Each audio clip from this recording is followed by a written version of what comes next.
Good morning, good afternoon, good evening from my current location in Daegu, South Korea to wherever you are in the world. I am the creative Contessa, and welcome to Medieval Story Time with the Contessa. I have some very lovely and fun readings prepared for you today. We've got a range. We have letters from a mother to her exiled sons. We have body stories from the Decameron. We have instructions on how to be a good chamberlain to your sovereign, whether lord or lady. And we have, to cap it all off, we have one of the most famous feasts in the original description by a chronicler who was present for it, the Feast of the Pheasant, one of the great spectacles of the Duchy of Burgundy, and perhaps the greatest medieval spectacle ever. So let's go ahead and jump right in.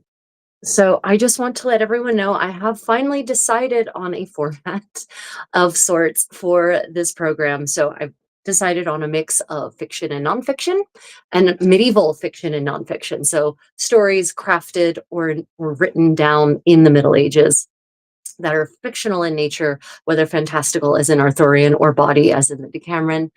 And then, of course, chronicles from the era, and then excerpts from manuals describing how to do things in medieval life to try to create a holistic picture of medieval daily life and material culture and the psychology of the people who lived in that era. Also, I've decided that in terms of interacting with you all, my beloved community and my dear audience, I will be doing two readings more or less of most things except for like the Decameron stories, which are longer. I will do a full read through in just one clean sweep. And then I will go through and do a step-by-step read through again, where we can discuss together various passages, the meaning of certain words, so that we first have a nice, clean, sort of melodic read through, and then we can actually break it down and analyze it. So that's the pattern. So if you have questions about any of the passages as I'm reading them, please hold off until it's question time, and I will say, okay, now it's time for questions, because it's very hard for me to scroll back in the live chat when I'm all by myself like this. And then you can ask your questions, and then we will go back through and we will discuss bit by bit, and I will be able to actually look at the chat more cohesively in that manner. Good evening, Mistress V. Thank you for joining us. Susan, as always, lovely to see you in the chat. And so, yeah, does anyone have any questions before we commence? So today's, just to give you an overview of what exactly we're reading today, we're going to be reading a letter from Alessandra Strozzi of the Strozzi family. Well, she's not of that family. She married into that family. And the Strozzi fall on the wrong side of 15th century Florentine history. Her sons end up exiled. And they're exiled to Rome, but she's still in Florence, maintaining the household and actually, in certain degrees, the family business. And so there is an extremely well-preserved body of correspondence between her and her sons, and it covers a wide and fascinating range of topics. So her letters basically prove that nothing really changes in human civilization. Good evening, Takeda. Thank you for joining us today. Then this is actually a book called Court and Civic Society in the Burgundian Low Countries.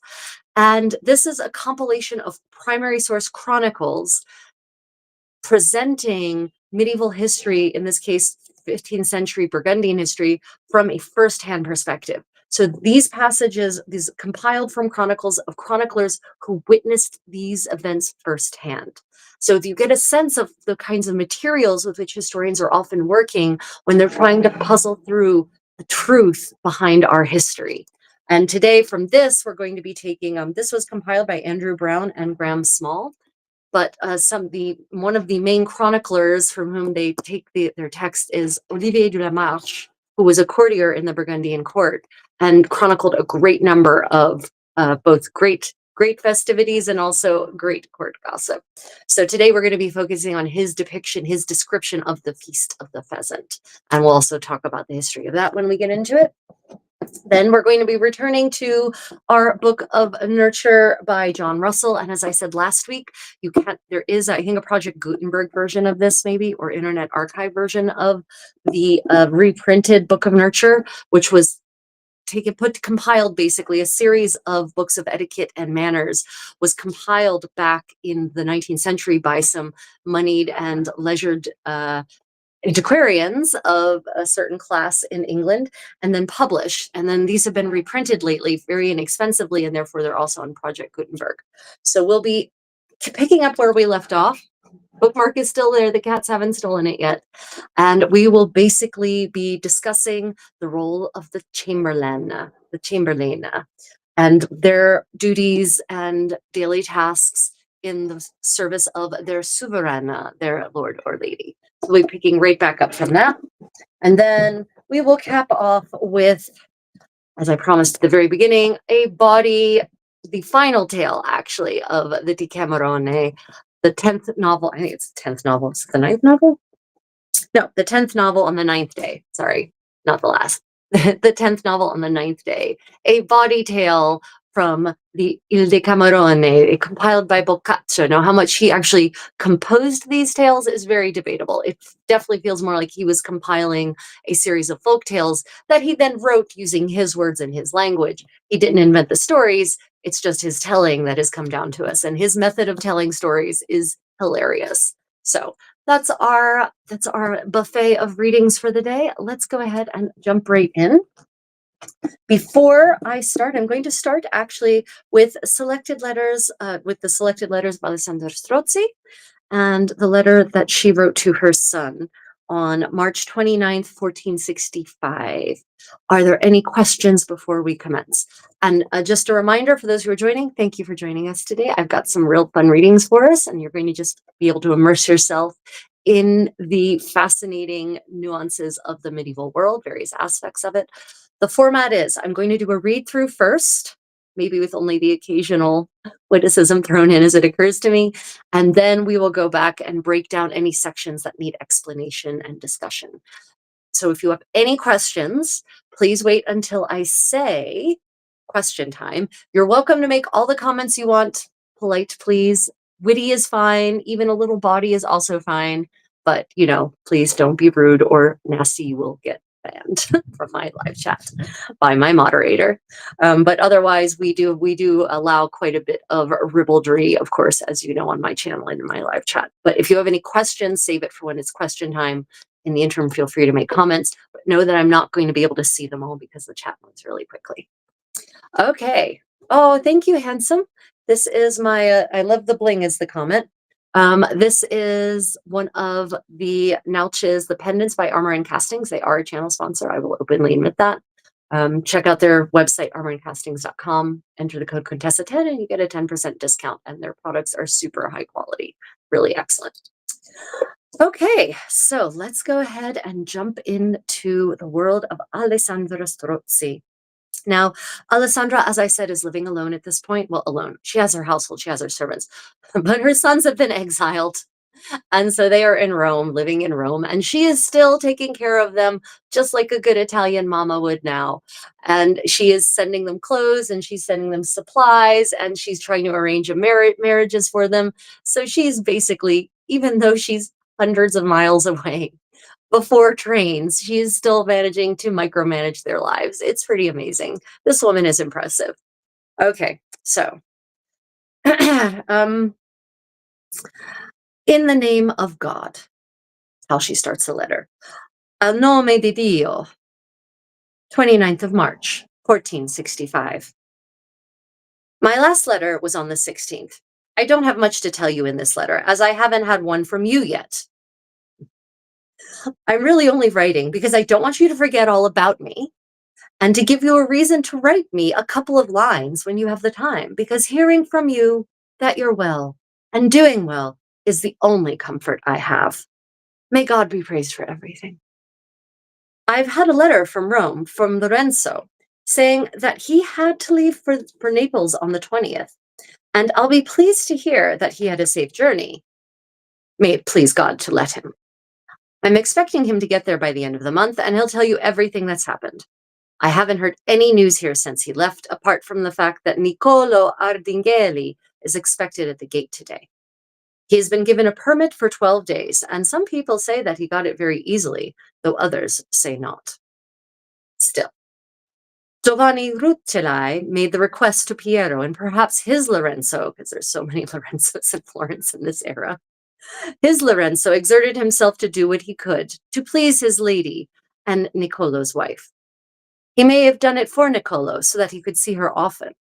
They hope that they will be in favor again before too long. May it please God to make it so, and not to leave others behind.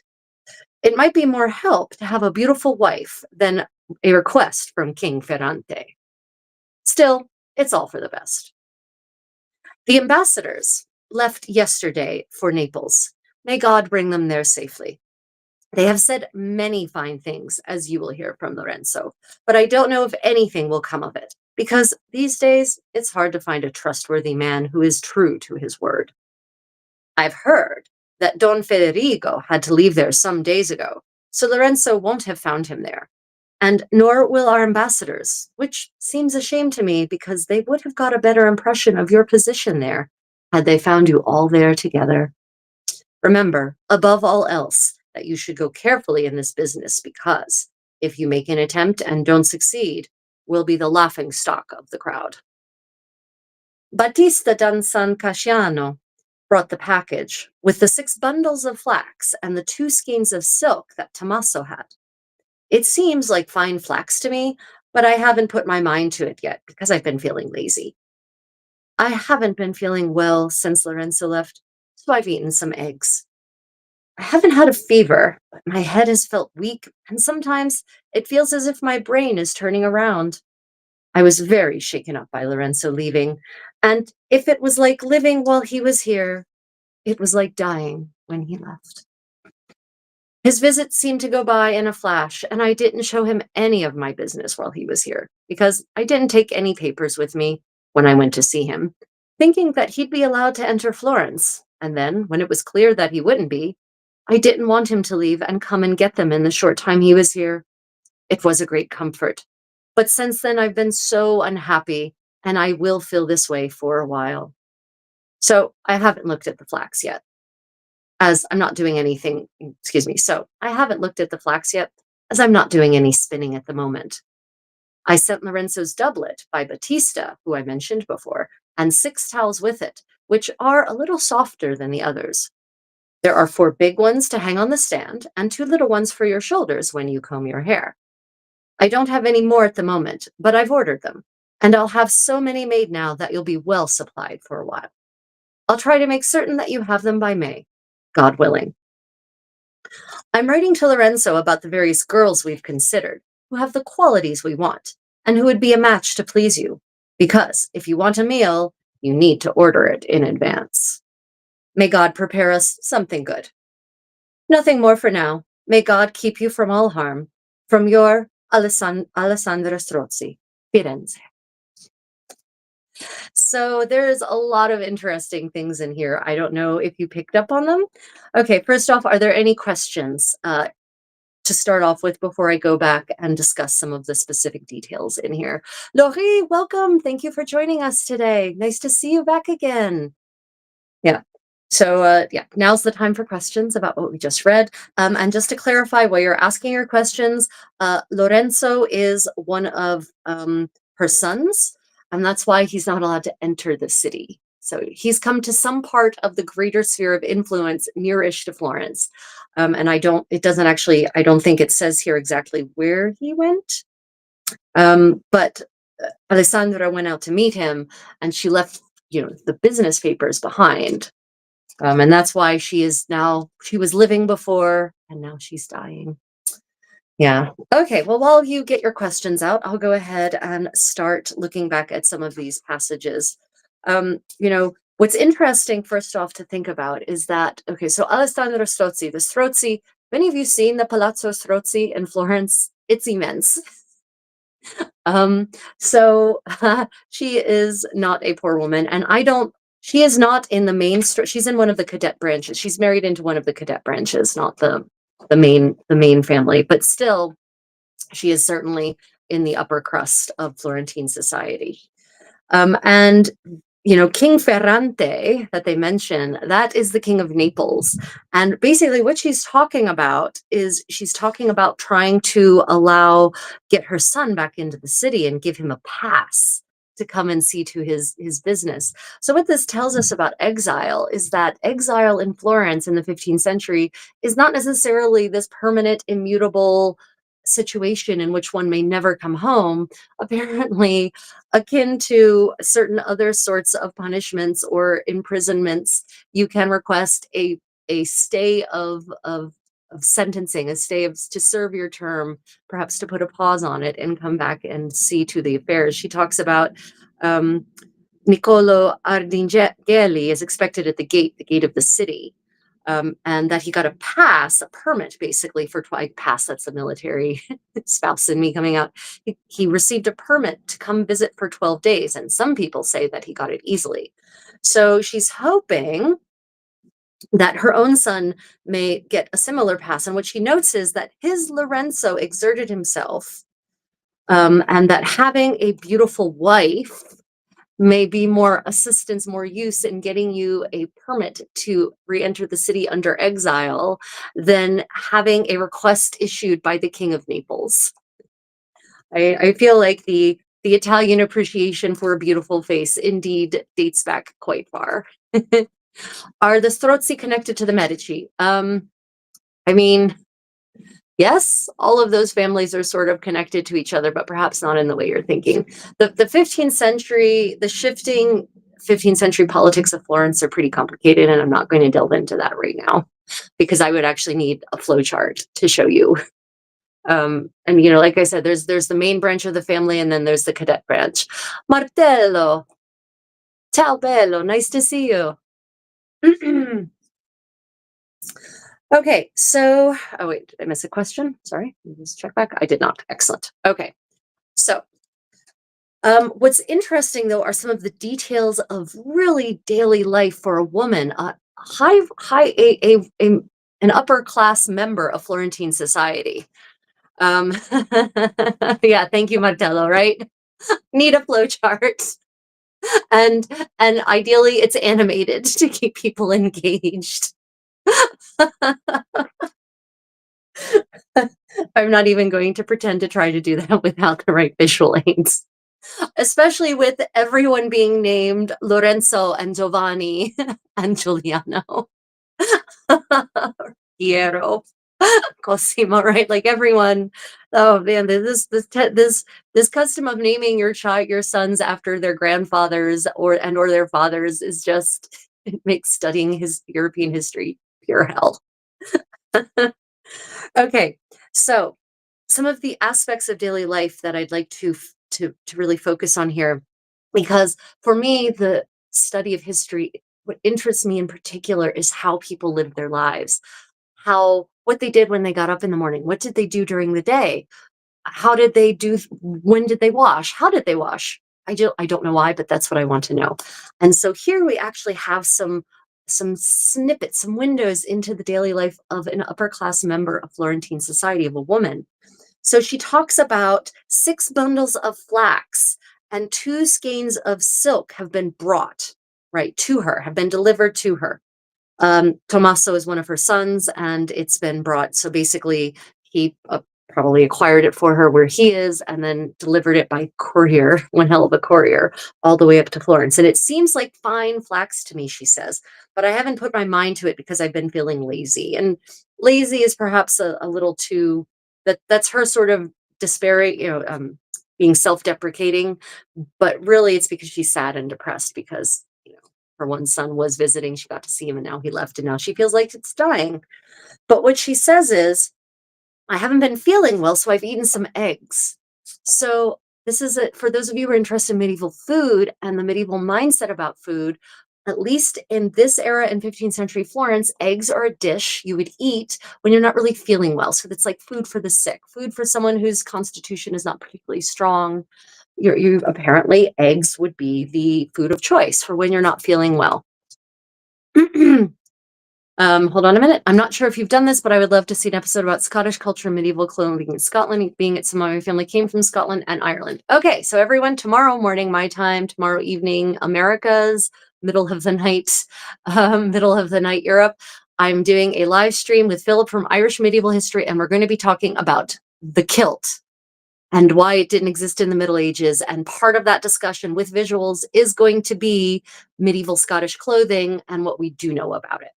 So stay tuned for that. We will be talking about medieval Scottish clothing on tomorrow's live stream. Yep. So I've got you covered, Tim. Got you covered. Okay. Back to the skeins of silk and the linen and the eggs. So apparently, in 15th century Florence, eggs are something that you would eat. At least women would. Now, man, it could be. Remember, humoral theory is a little weird. It's scientific in its own strange way, but it's a little weird. It could be that for men who have a different temperament by their nature and different humors by their nature, that eggs might not be the appropriate thing for when you're not feeling well. But apparently, at least for women, one of the suggested choices when you're not feeling well is to eat some eggs. And honestly, eggs are pretty gentle and easy on the stomach. So I could, well, for people who aren't sensitive to certain proteins in eggs. So I could see that. And but then she says, she mentions this really neat snippet. She says, so I haven't looked at the flax yet because I'm so sad, as I'm not doing any spinning at the moment. So there is a debate amongst fashion historians, medieval fashion historians, whether all those depictions of women we see with the distaff in the 15th century specifically, whether, and they're spinning, whether that's something that noble women, even women, Alessandra Strozzi is definitely a member of upper class Florentine society, whether upper class ladies are still doing the spinning or if that's just a convention to tell the story, because of course back in ancient Greece and ancient Rome, women definitely were still spinning. And so lots of the depictions are of women who are actually ancient Greek or ancient Roman. But here she admits that apparently she must do spinning much of the time, but right now she's not, because she wouldn't say I'm not doing any at the moment if she weren't doing it normally.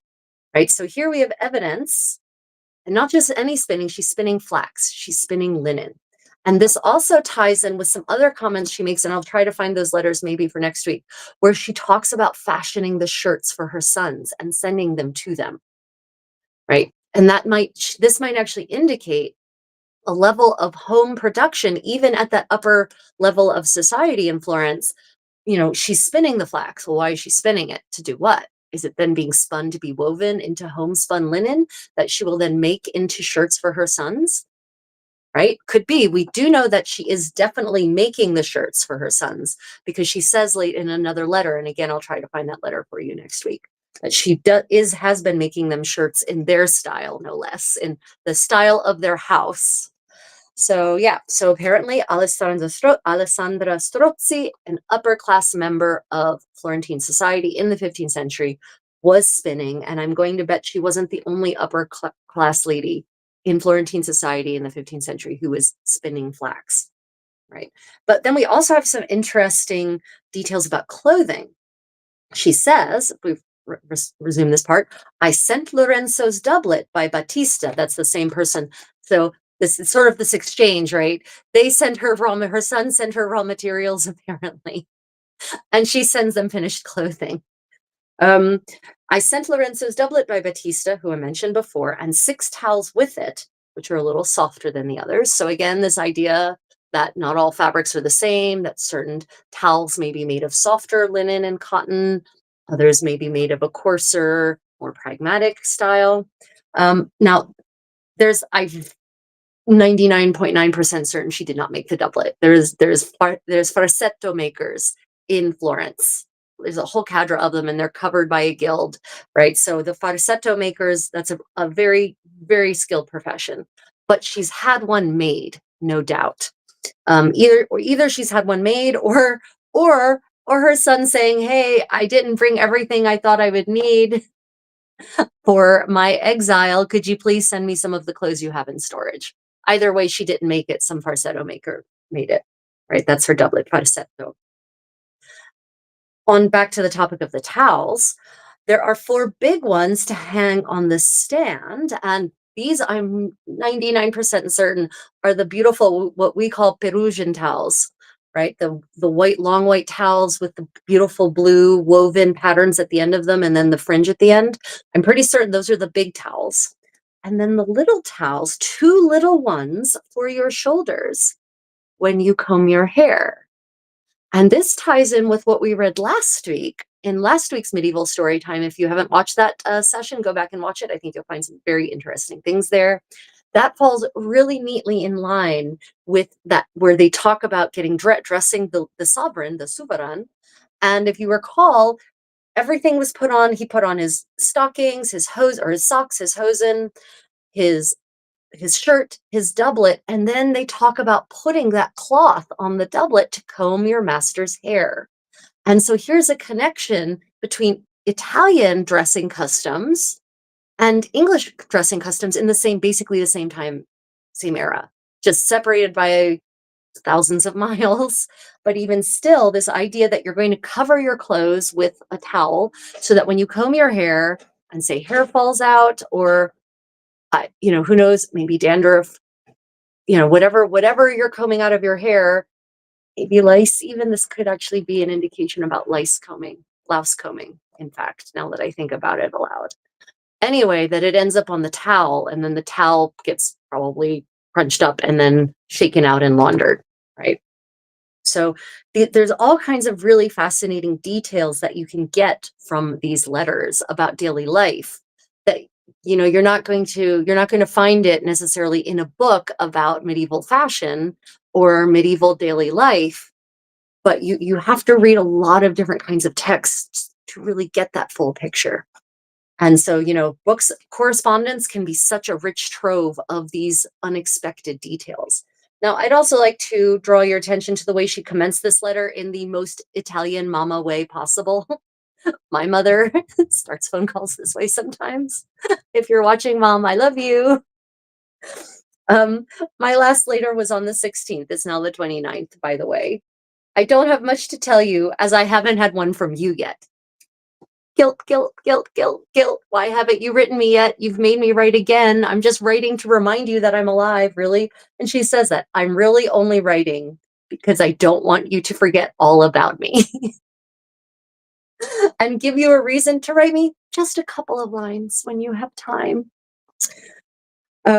Yeah. So her letters are very interesting, and I would like to say that this is the only letter of hers that needles them into writing back more, but it's not.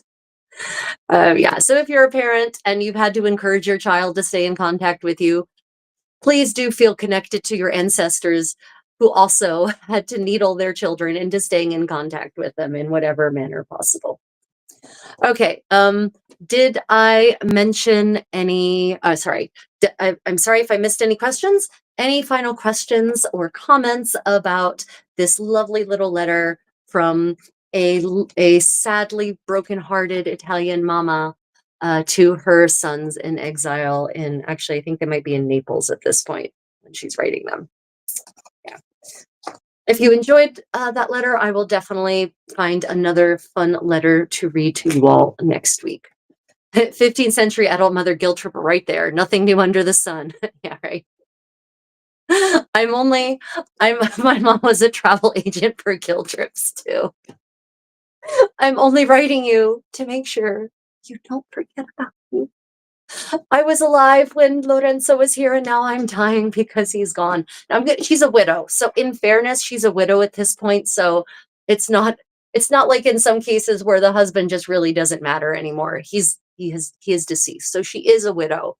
So I'm certain that there is absolutely a real genuine component to her loneliness. And I don't mean to mock that or denigrate that. But on the other hand, I feel like I've been told things like this as a daughter. Yeah, so and she's writing through, not that Florence doesn't get boring until like the 20th century. And I love Florence. What I mean by boring is not tumultuous and filled with assassination plots and crazy history. Actually, I guess the 18th century it starts to calm down. But even still, she's living in one of the multiple exciting periods of Florentine history. And so she is an eyewitness. And so these letters are a different kind of eyewitness because unlike chroniclers who are, say, official court chroniclers or court historians who are being paid to record history in a very certain light, no one's paying her to write these letters. In fact, her sons might want fewer of them. But my point is that her perspective is therefore not nearly as biased, intentionally biased, as a chronicler's perspective might be. And she can actually is often very candid about the things she is observing because she's not concerned about, having a patron fire her for not writing the right things in the right tone. What was her family business? I was just curious. I know she set her sons up in banking. Yeah, so the this honestly, I don't remember exactly what the Strozzi did. I feel like they had a banking branch, and I feel like they were also involved in the wool industry, is what my brain is telling me offhand. Sorry, I meant to double check on that because I knew someone was going to ask that. Um, a good question from Lori and JJ. Hold on a minute. Let me try to filter back. Oh, how would they make the falsetto without the client being there to take their measurements? Isn't it a pretty fitted garment? Would she have gone to a maker who had worked for her son previously? Yeah. So, it is yes, it's a very good question. The falsetto. Sorry, I don't have any farsetti to show to you. They're all literally 10,000 miles away at the moment. Um, the farsetto, maybe I'll have my condottiero take some pictures of his farsetti and I'll post them on social media so you can see them as a visual reference post factum. Sorry. The farsetto is absolutely a very fitted garment, but we do know that they were often purchased secondhand.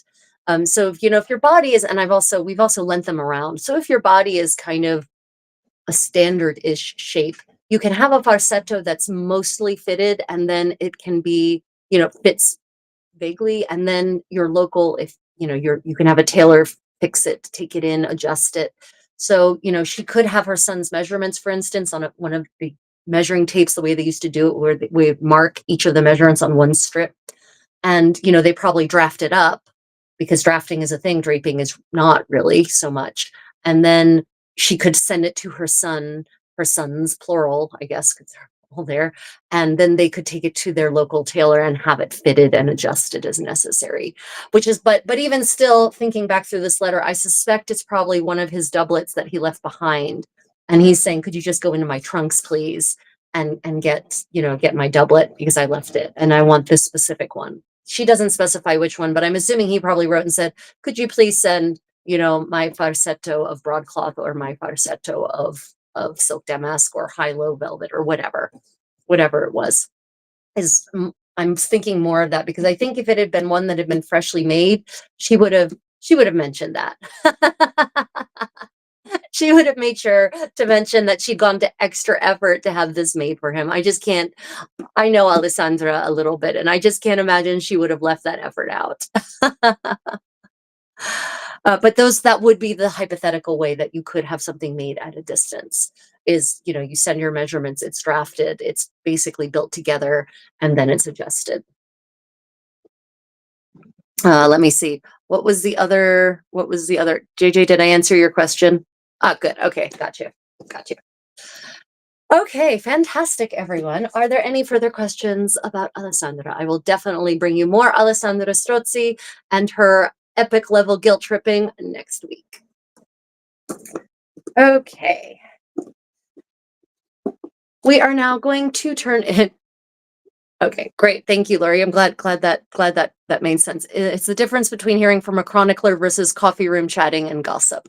Yeah, exactly. That's the difference between Alessandra's letters and, her letters are definitely wine table gossip. Some nice happily diluted wine. Oh, and by the way, fact about medieval wine. Almost no one drank medieval wine. Wine in the Middle Ages was not consumed undiluted. It just wasn't. You diluted your wine. There weren't people wandering around with cirrhosis of the liver most of their adult lives. That's not how it worked. You diluted your wine. Normally, the standard dilution seems to have been 1-to-1, 1 part water, 1 part wine.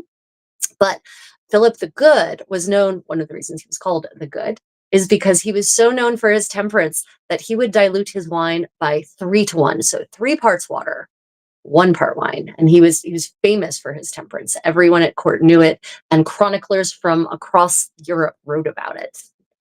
So yeah, if you want to drink wine the medieval way, you don't drink it undiluted. You chill it down. But let me tell you, honestly, on a hot summer day, Wine that's been chilling in a wine cooler, and I'll talk about that in a moment since I'm mentioning it. Wine that's been chilling in a wine cooler is absolutely super refreshing, diluted with water that's also been chilling in a wine cooler. So if you start looking, you're going to see in scenes of people drinking in the 15th century and then into the 16th century, you're going to see a bucket on the ground by where they're drinking, usually next to the table at the foot of the table. And it's got water in it, and it has wine decanters in it, metal wine decanters in it. And there's always two, almost always two. One of those is for water and one of them is for wine. And they're being kept cool through evaporative cooling because the water is going to be much, much cooler than the air is on a hot summer day. So if you're looking to chill your beverages in an authentic manner at your events, get a nice wooden bucket or even a basin that's large enough, made out of any metal or ceramics, whatever. Fill it with some nice, fresh, cool water. Keep it in the shade so the sun doesn't heat it up. And then take your flasks, a flask of water and a flask of wine or beverage of choice, and put them in it. And that is how beverages were chilled in the Middle Ages, without having an actual like ice box, because they did have ice boxes by the 15th century. But I'm going to assume that at your medieval living history event, you're not going to have a medieval style ice chest, which is lined in lead to help things keep cool. Yeah. So let's see. The falsetto, I spent many hours stitching by candlelight, straining my eyes. Yeah. Okay, so everyone, let us move on to our next selection. This is The Book of Nurture by John Russell. Again, this is a transcription and reprint by a bunch of Victorian antiquarians who thankfully have made the study of medieval history so much easier, not just for amateur historians like me, but for the professionals. You know, a lot of PhD historians aren't looking at original manuscripts necessarily. They're looking at the publications by these antiquarians. So yeah, we've got some good stuff here. So the Book of Nurture by John Russell dates to about 1460, 1461. And it is basically a guide. It's a book of etiquette, but not just etiquette for how you should behave at table. It's also how to serve your master or mistress, your lord or lady, your sovereign, in doing your tasks as a chamberlain. And so the chamberlain is the name in 15th century English, according to this source, for what we would call a valet. In the case of a modern man who's, you know, well-to-do and has a gentleman to help him dress, that would be valet modernly.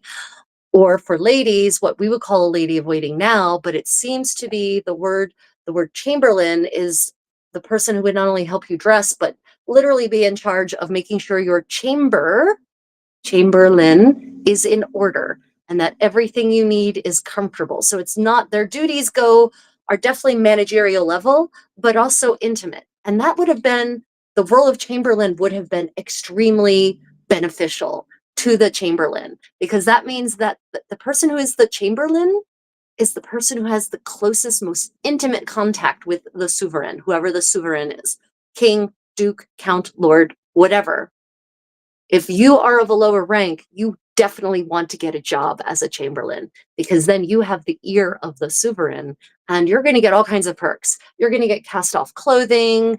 If they see that you're sick or your family is sick, they're going to go the extra mile to help you, because despite what the French revolutionaries wanted everyone to believe, in the Middle Ages, it wasn't the same as it was by the 18th century. The relationships between the aristocrats, the nobility, and the people who served them on an intimate level were actually intimate relationships. They were friendships. They were affectionate. They treated them like family. And I'm not talking about the way that revisionist historians from, you know, Daughters of the Confederacy are trying to convince us that white slave owners treated their black slaves. No, no, no. No, no, no. I mean, for real. If you read the way these people interacted, it was a very mutually beneficial relationship.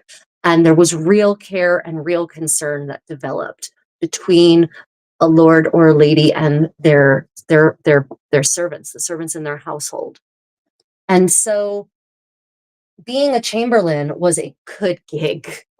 Yes, you worked hard, but everyone worked hard. Even the nobility in the 15th century worked hard. Everyone worked hard, guys. You can't be a lazy aristocrat. It's really hard to be a lazy aristocrat in the 15th century. You're not going to last long. So The role of the Chamberlain was absolutely a coveted position in any court, no matter what kind of court, no matter what kind of household. It was the coveted position.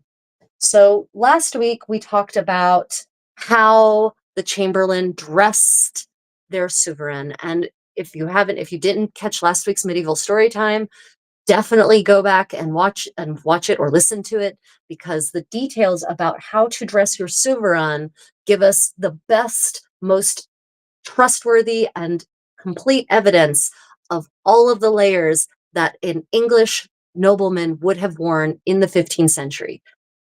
All the details. So if you're curious about how men dressed in the 15th century, last week's reading will show it to you layer by layer, and it tells you how the layers go on, what comes first, what comes next, when the hair gets combed, how the hair gets combed, all those details. So we're going to pick up with the Chamberlain's roles and their maintenance of the wardrobe.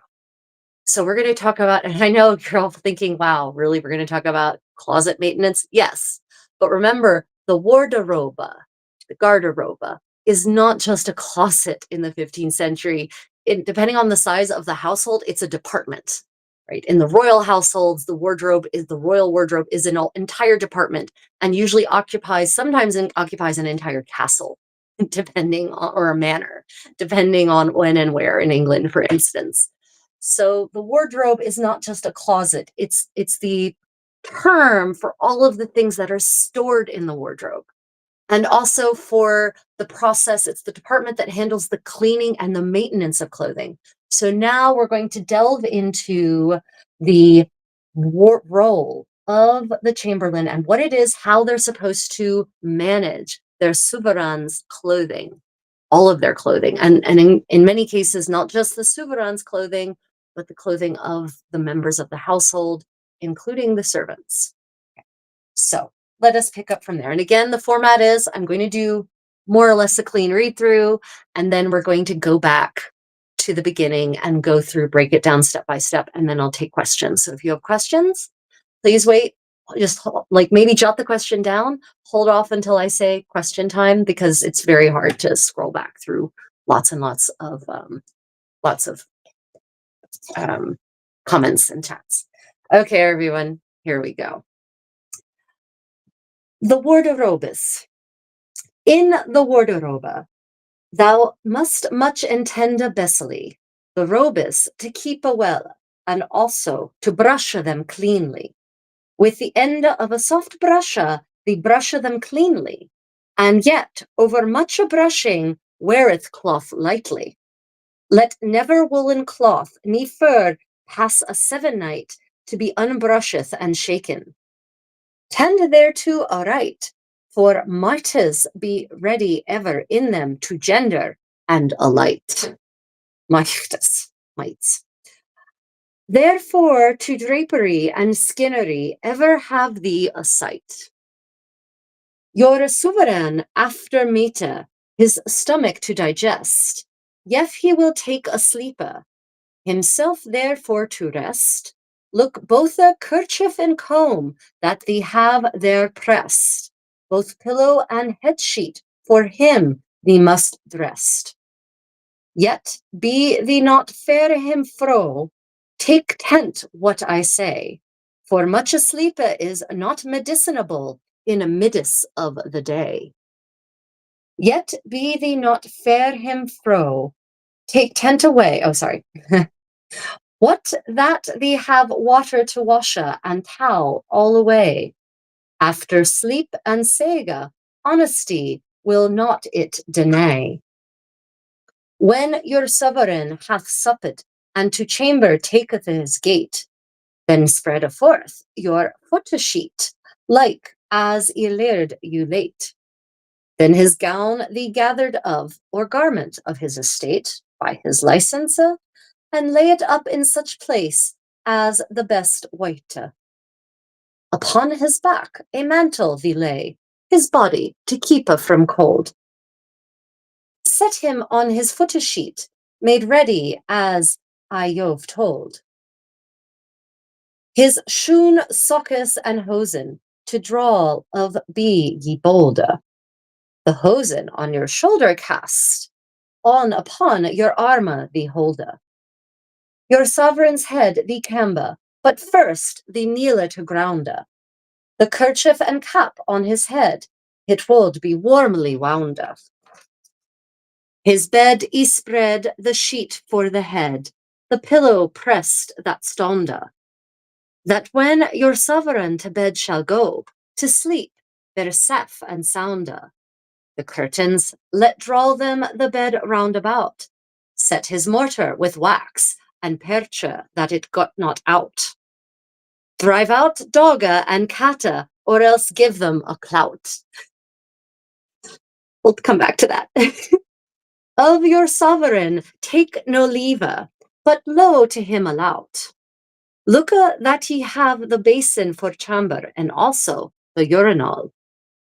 Ready at all hours when he will clippe or calle. His neede performed, the same receive again thee shall. And thus may ye have a thank and reward when that ever it falle. Okay. So, time for questions. I am going to go back, and I understand I should have warned you all. It's 15th century English, original 15th century English, and I did not really modify it or modernize it for you. But let's go back. There's so many fun things in here. Oh my goodness, the idea of kicking the cats and dogs out of the room or give them a clout. It says drive them out. So you drive them out or you give them a clout. So unfortunately, this person is espousing or approving of violence to remove the cats or dogs from the chamber. But what's interesting about this line, drive out dog and cata or else give them a clout, is that it says that in the bedchamber, it was common probably, or they wouldn't have to mention it, that there would be a dog and or a cat there just hanging out, right? And apparently you need to get them out, because it doesn't actually say why. But who of you have cats and dogs? Do they often let you sleep soundly without interruption? No? Is that a no? I hear you say it should be a no. Yeah, because cats only sleep when they want to, and they want you to sleep when they want to, not when you want to. So let's go back to the beginning, though. I get ahead of myself. Just that line about driving out the dog and cata or give them a clout. It's pretty funny. I mean, funny.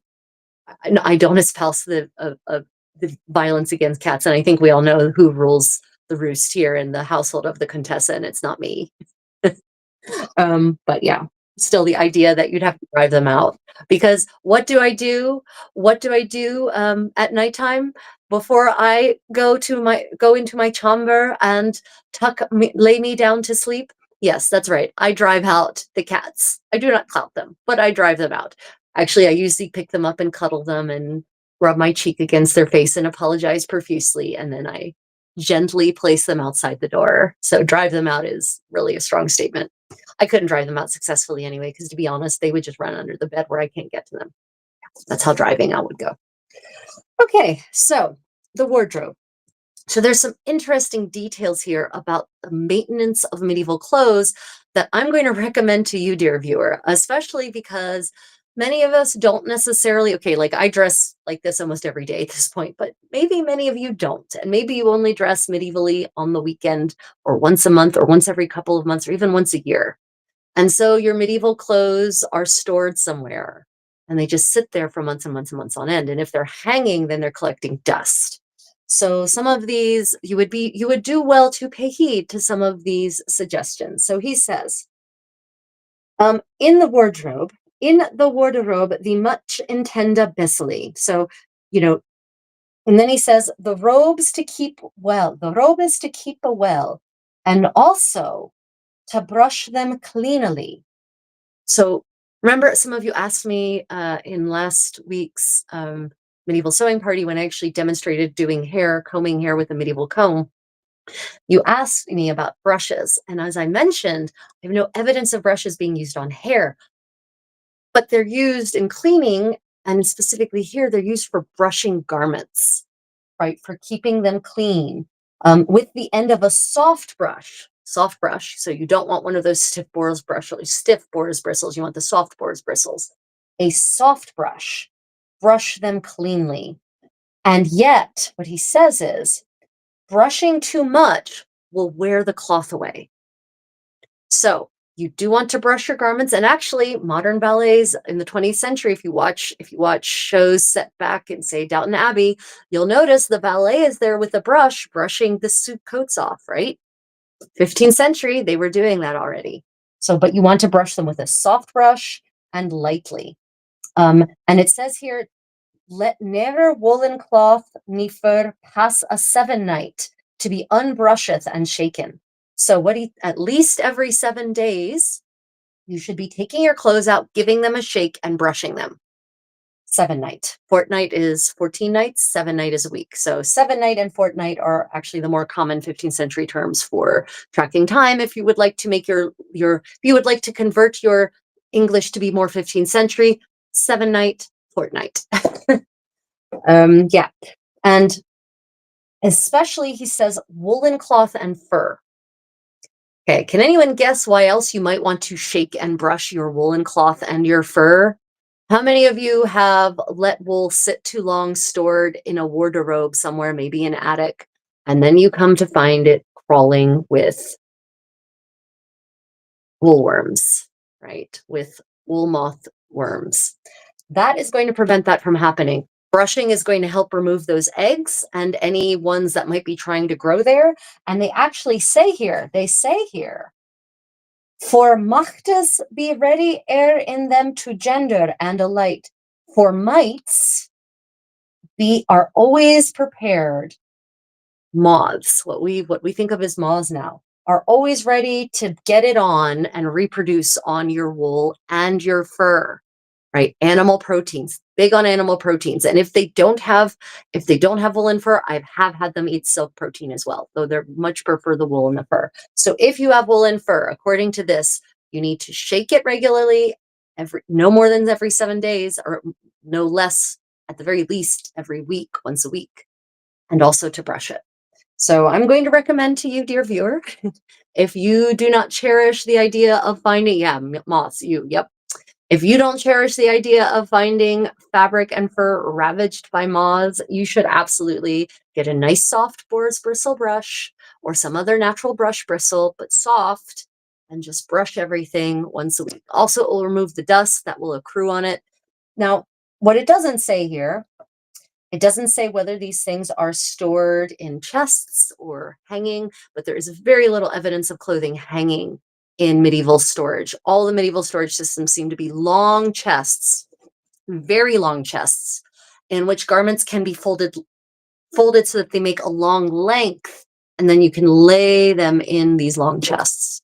So chest storage seems to be the way.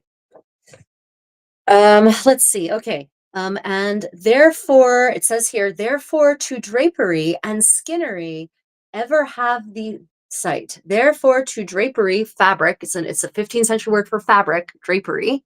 So they're not talking about drapes. Drapery is the 15th century word for fabric in general, things made of fabric.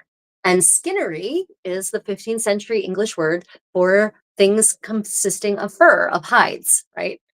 So therefore to drapery and skinnery ever have thee a sight. So always make certain that you're keeping an eye on these things, monitor them, don't just put them away and forget about them. That's one of the duties, one of the many duties of the Chamberlain, right? And then we have this whole fascinating section about napping and postprandial napping, no less, in England in the 15th century.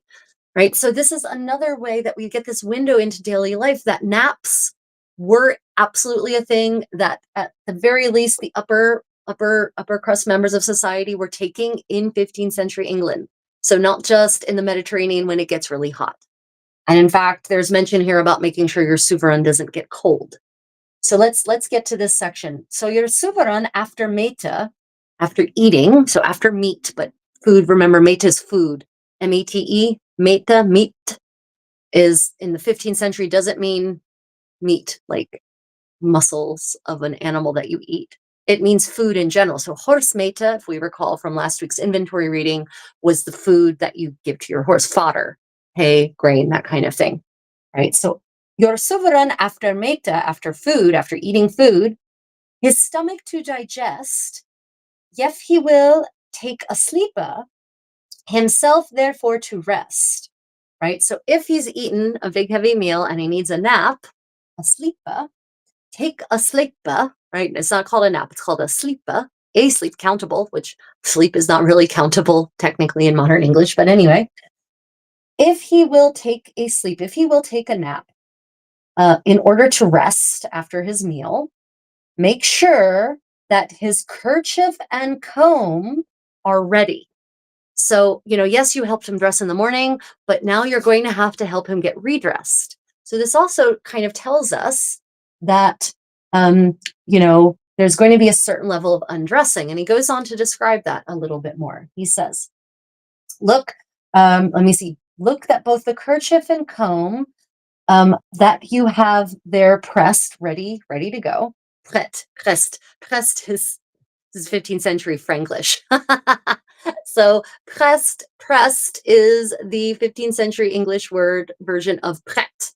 For those of you who are French speaking, pressed is ready, is the 15th century English word for ready because it's been taken over from French, because remember at this time English and French are kind of still a little bound up in each other in 15th century England. So pressed, that's prêt. Make sure you have it pressed, ready. And make sure also that the pillow and the head sheet are dressed for him, are prepared for him. And the head sheet is literally a separate sheet that you put on the pillow so that he can rest his head on the sheet. And I'm going to bet, this is me hypothesizing here, but I'm going to bet that there's a separate head sheet because that head sheet can be pulled off. It's not, there's a pillowcase for certain. There's a case that goes on the pillow, but I'm going to bet a head sheet is a separate cloth that's woven of a specific kind of linen, maybe linen cotton blend, maybe even silk in some cases, but probably not silk because it's going to need to get laundered if it's what I think it is. Because remember, lice is it's an issue in this era. It really is amongst all the classes. And so I'm going to assume that that head sheet is there to keep the lice from getting into the bedding and to make sure that kind of stays in the head area on the head sheet. And then the head sheet can be bundled up and then shaken out and can be beaten so the lice are killed and can have the hell boiled out of it. I'm theorizing there. That's my theory there on what the head sheet on the head sheet's function versus a pillowcase, because there's during the Chamberlain setting up of the room, there's mention of pillow covers.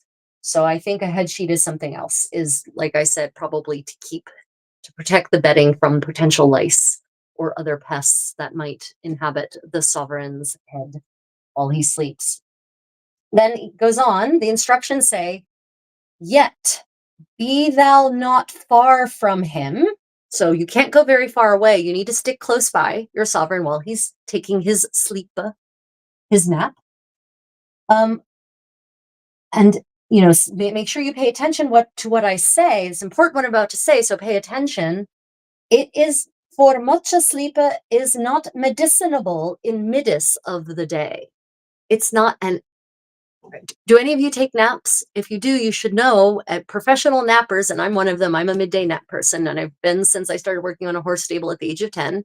And then I lived in Spain, and then I spent time in Italy, right? All napping cultures. But what you know is that you don't sleep too long, right? You never take an overly long nap. You do not take an overly long, much sleep is not medicinable. Medicinable. Maybe that should be the Contessa English, 15th century English word of the day. Medicinable. It's not good for your health.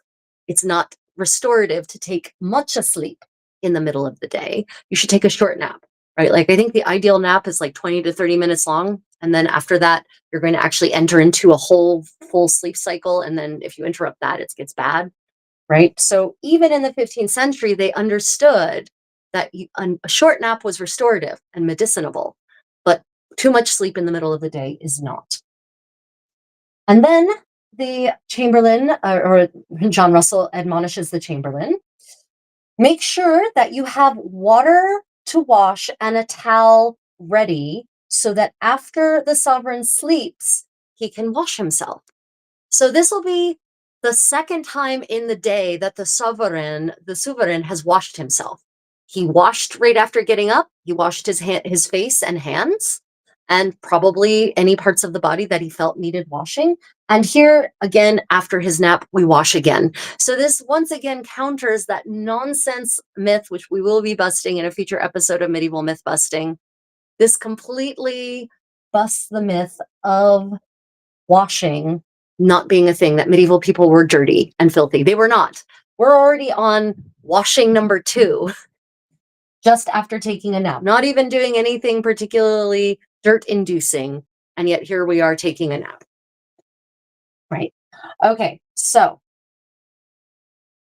moving on to the next part of the tale. When your servant hath supped and chamber taketh his gate. So when your sovereign has eaten and he's gone to his bedchamber, right? He says you need to spread when he goes to bed. So this is nighttime. So now we're on to nighttime. So we're talking about different kinds of sleeping. Um, I'm not a grandma.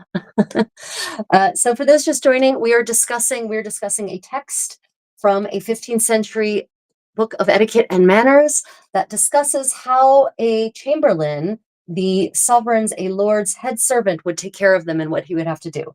So before going to bed, when your sovereign hath supped, to after he supped, that's dinner, so that's the nighttime meal, and he goes to bed, then spread forth your foot sheet. So once again, so this is like the inverse of what happened in the morning. We remember last week in the morning when the sovereign got up, first the chamberlain, before the sovereign arose, the chamberlain had to prepare many things before the sovereign even left his bed. So here, when your sovereign hath supped and to chamber taketh his gate, Basically, when he makes his way to the chamber, taketh his gate. To chamber taketh his gate. Then spread forth a foot sheet. So lay out a foot sheet. Just as I laird you late. Laird, L-E-R-E-D, is a Germanic word, an old Germanic word. So this is Middle English hardcore for teaching. Lehren. For those of you who are modern German speakers, lehren. This is exactly the English cousin of that word. As I laird you late, as I taught you before. So earlier, last week's reading, when we talked about getting ready to dress your sovereign in the morning. Then his gown thee gather off. Take off his robe. Remember the robe, his gown is the top layer. Gauna, both for men and women, is the top layer. This is not the top layer. This is technically what in English they would call a kirtle. In Florence in this era is a gamora, right? Then his gauna thee gather off, or garment of his estate. So he's either wearing a gown, or if he's wearing something to represent, if he's wearing official robes. For instance, if he's a member of the Order of the Garter and he went to attend a chapter meeting at the Garter, and then he's come to his chamber, and then you'll have robes of state to take off, right? Those official, the livery of the Order of the Garter, right? So either his gown or his robes of state, whatever's on top, take it off, but of course, by his license. So make sure you ask his permission before you start removing his garments. And lay it up in such a place as the best wata, right? So wata is from wita, from knowledge, to know. Wissen, it's kind of related to the German word wissen, right? So store it, put it away, lay it up in such a place as thou best know, right? So store it, put it away in the way that you've been trained, that is the best manner for the garment in question, right? And I know many of us, how many of you actually, when you get dressed in the evening, actually remove your clothes and then fold them and put them away, or put them immediately in the dirty clothes hamper if they're ready for laundering? How many of you do that? Or how many of you stumble into your bedroom really tired, take off whatever is the bare minimum you need to sleep, leave it on the floor, and then maybe see to it the next morning, asking for a friend out of curiosity? So put the garments away. Then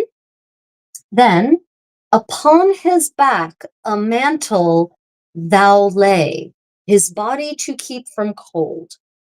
So put a cloak on his back so that he doesn't get cold. So while you've removed his over things, so now the layer that's probably keeping him warm, we're assuming that this is little ice age in England, and there's no central heating as such, not in England anyway. Kaylee, nice to see you. Welcome back. So there is, If he's lucky, he has a proper fireplace with a chimney piece. If he's not, then there's a brazier with some coals in it in the center of the room, kind of keeping it warm. So after you've removed his gown, then put a mantle on him. If any of my damsels are listening, if it gets cold this Penzik, this is I'll need you to put a mantle on me so that I don't get cold while we take care of the rest of the clothing to keep him from cold. And then place him upon the foot sheet. So make him stand on the foot sheet.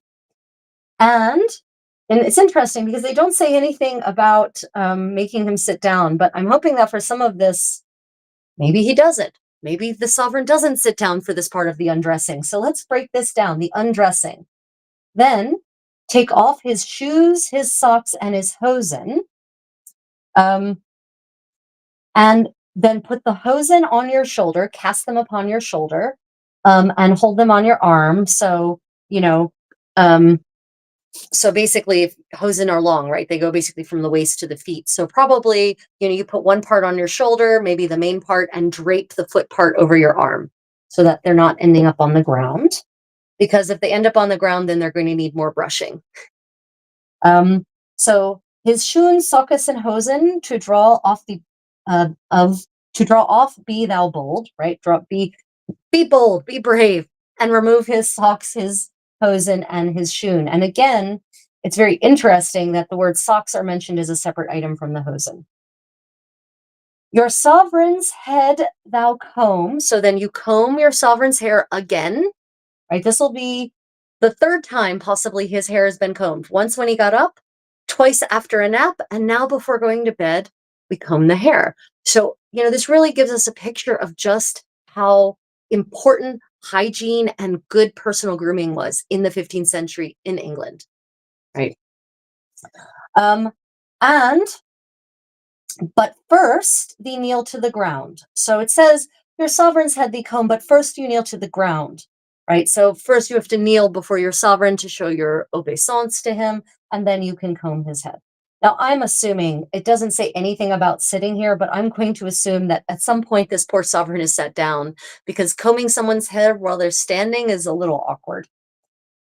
The kerchief and cap on his head, it will be warmly wound. So now you're going to put the kerchief, which this is a kind of kerchief, by the way. The kind of kerchief that we're talking here, if you look at the 15th century depictions of men sort of in bed and you see what it is they're wearing on their head, they've got some kind of white thing on their head, that's the kerchief in question, if you're looking for a visual aid there. And it needs to be warmly wound. So you need to put his kerchief and a kappa, some kind of cap. Who knows what kind of cap it is? What shape it is. You'll have to look at those visuals for references on potential shapes for it. And you want to make sure that his head is warmly covered. Now, there's another book. So this is the book of Kerving, or the book of Nurture. The book of Courtesy, which dates to 1508, it actually says in this section, the Lord shall shift his gown at night, sittend on foot sheet till he be dight. I'll have to look up what dight is. It's a word I don't know in 15th century English. Okay, so then it says, after you have put his nightcap upon his freshly kempt head, his bed is spread the sheet for the head. So again, we're putting the bedspread and the head sheet on the bed. And the pillow pressed that stonda, that when your sovereign to bed shall go, to sleep they're safe and sonda. So pressed again is not P-R-E-S-S-T,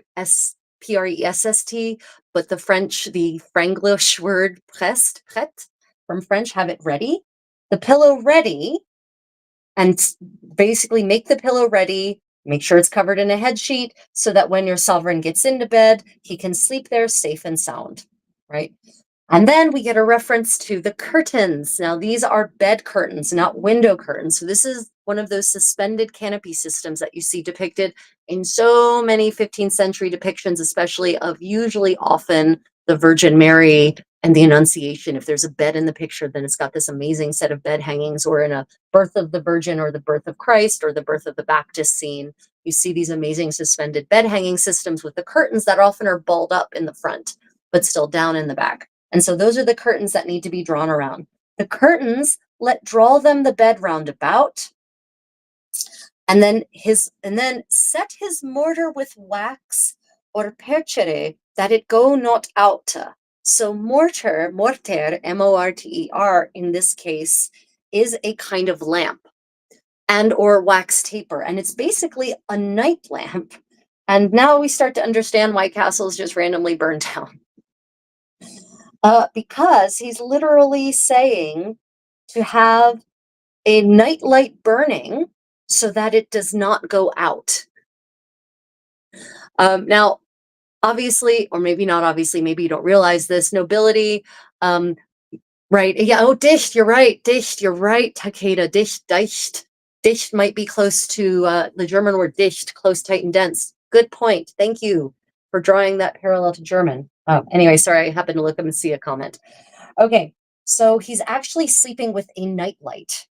A nightlight that is either um, um, filled by wax or possibly by oil, right? Which is it's a choice.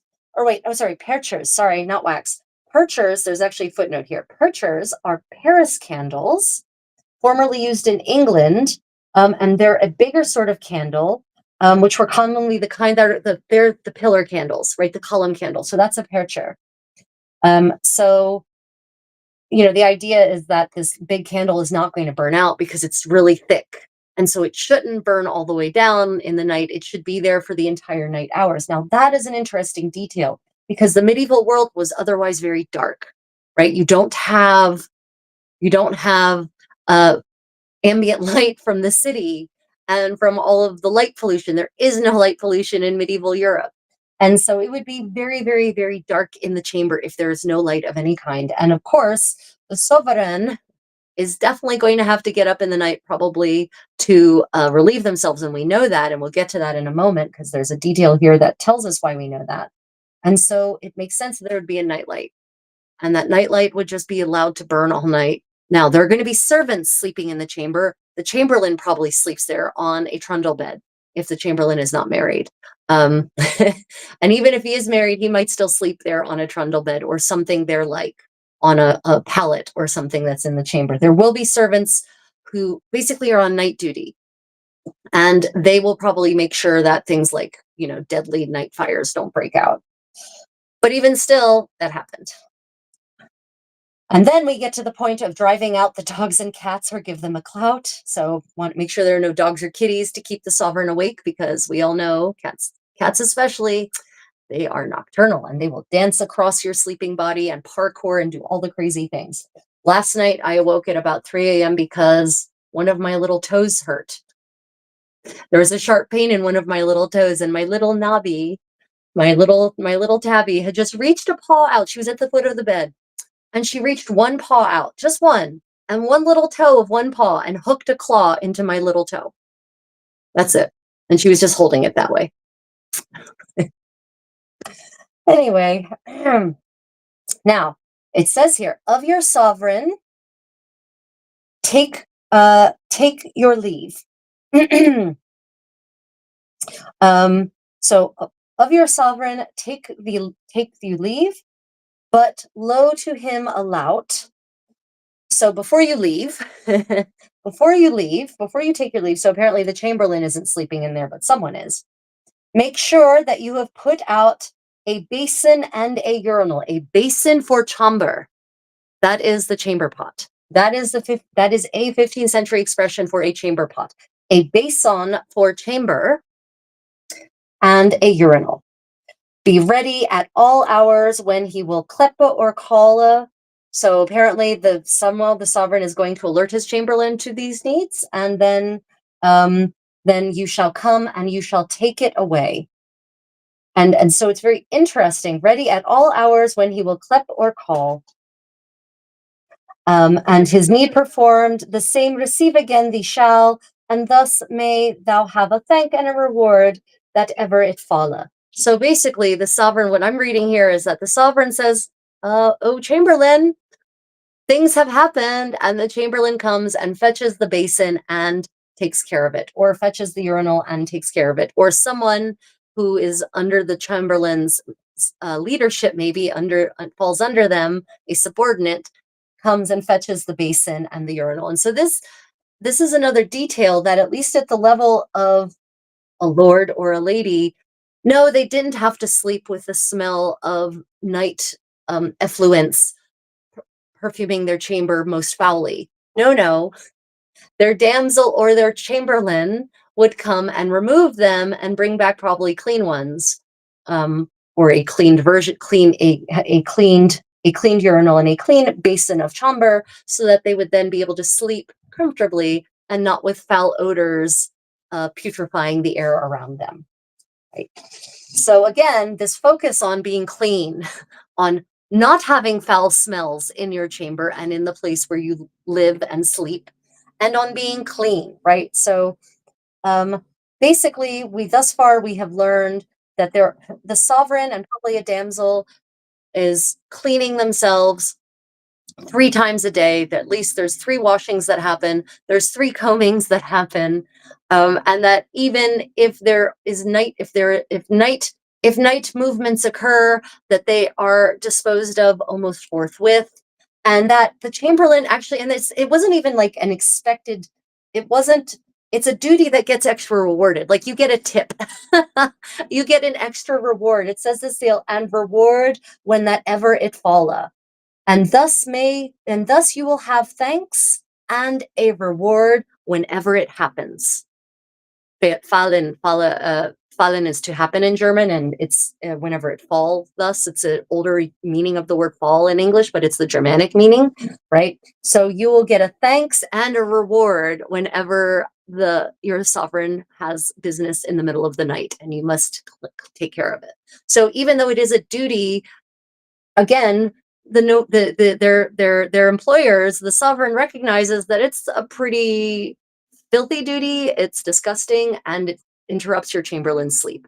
And so you get an extra tip for night duty. So here's evidence of some kind of night duty overtime actually being paid when you get called in, right? For those of you who are ever on duty and or on call, on duty, yeah, that's the military coming out of me again. When you're on call for some kind of job that you're on, and you get extra pay for being on call, but then you get extra pay if you get called in. Here's evidence of that happening in the 15th century as well. Mind blown. Talk about the connections. Okay. Question: when would the chamberlain let the animals, cats and dogs, back in after the sovereign says to? Yeah, that's a good question. It's funny that there's no mention of dogs or cats before this, so there's no mention of the dogs and cats need to be let in. So here's my theory. How many of you ever let a cat into a room? How often does the cat let itself into the room? My cats let themselves into rooms and houses all the time. So I'm going to bet that the chamberlain doesn't have to let any animals in. The animals find their own way in there. Dogs, I'm not certain how they're getting in, because cats tend to be sort of Houdinis, but yeah. Dave, let me see if I mentioned something. Okay. Yeah, so that was pretty interesting, wasn't it? So we've learned so much by reading this book of nurture about medieval daily life. We've learned about how cleanliness was so important, about how having neatly combed hair was so important, about the order of operations, about protecting the bedding from the mites in your hair, right? We've learned that cats and dogs apparently did get into bedchambers, and they had to be evicted from bedchambers for a good night's sleep. We've learned that there was night duty for the sovereign, and we've also learned that there would be extra pay if you were called in on night duty. Kaylee says, as a former night shift worker and on-call worker, yeah, the extra pay is definitely nice when it's offered. And so, anyone who, honestly, the more I really read from primary sources, looking into daily life in the Middle Ages, it was not the drudgery that the industrial revolutionaries would like us to believe, because really life got seriously ugly during the Industrial Revolution for people. That's when unpaid overtime, or we're working ridiculously long hours and not getting extra money for it, not getting paid sick days, not getting paid vacation. That's when that stuff started. Medieval people actually had sick time, and they still got paid when they were sick. Damsels, servants, there's records of them still getting payments and sometimes extra special payments to cover the cost of their medical care. So, who had it better? Huh? Okay. Any questions or comments about the Book of Nurture, about tending to your sovereign, handling the wardrobe, undressing them, readying them for bed? If any of you act as a chamberlain or a damsel to a sovereign in your medieval living history communities, you now actually have a step-by-step guide on how to help them dress, how to help them nap, and how to prepare them for bed. How great is that? Oh, and next week we will continue with bath time. So the instructions for bathing, or as they are called, it says here, this is the title, little teaser to get you interested, a batha or stua, so called. So we're going to talk about the process for medieval bathing, how to set up the bath area, the steps that are involved in bathing, how washing is happening, the materials that are used for washing, the drying, the redressing afterwards. So next week, come back to medieval story time for a stua, so called. Yeah. Okay, question. Whose duty was it to let the Lord's bedmate in and out? It's interesting that that's not mentioned in the Book of Nurture, isn't it? Yeah. Yeah, it's interesting what is mentioned and what is not explicitly mentioned. And I honestly have not found any primary source evidence of who handled that kind of thing, but I'm going to bet dollars to donuts it's the Chamberlain's job. And I'm going to bet dollars to donuts then when it's so falla, the Chamberlain would have a thanka and a reward. Oh, Sobakir, welcome. Thank you so much for joining in. Yeah, so I've got two more streams scheduled for this weekend. Tomorrow is medieval myth busting with my colleague Philip from Irish Medieval History. We'll be just busting the myth of the kilt in medieval Scotland and Ireland. And then on Sunday morning, my time in Asia, Americas, Saturday evening, middle of the night, Europe and Africa, I will be having my medieval sewing party where I will be sewing things and talking about aspects of daily medieval life. Let's see. The Brahms lullaby line with roses, bed night. Any etymological commonality to the word you mentioned? Oh, bedeicht. The Brahms lullaby line with roses, bedeicht. Bedicht. I think the Brahms lullaby line. Well, Brahms wrote in German with roses bedicht. I'm going to bet bedeicht. I'm going to bet, yeah, I'm confident it is etymologically related. And thinking about that, it's probably it is like covered with roses, right? Tight, like bedecked. Yes, bedecked. I'm confident it's etymologically related to bedecked, which is definitely related to dicht, decked. Yep. All those words kind of are related together in Germanic, in the Germanic languages. Okay. Any other questions? That's a great question. Thank you, Piquant. Appreciate that. Yeah. As a linguist, I always love things like that. Right. Well, we are then going to move on to the Feast of the Pheasant. One of the greatest, surrounded. Yeah, exactly. Surrounded, bedecked, covered, surrounded, like the idea of bedecked, bedight. Never a word I've actually heard pronounced aloud. Actually, I will confess. In Middle English, it would be bedicht.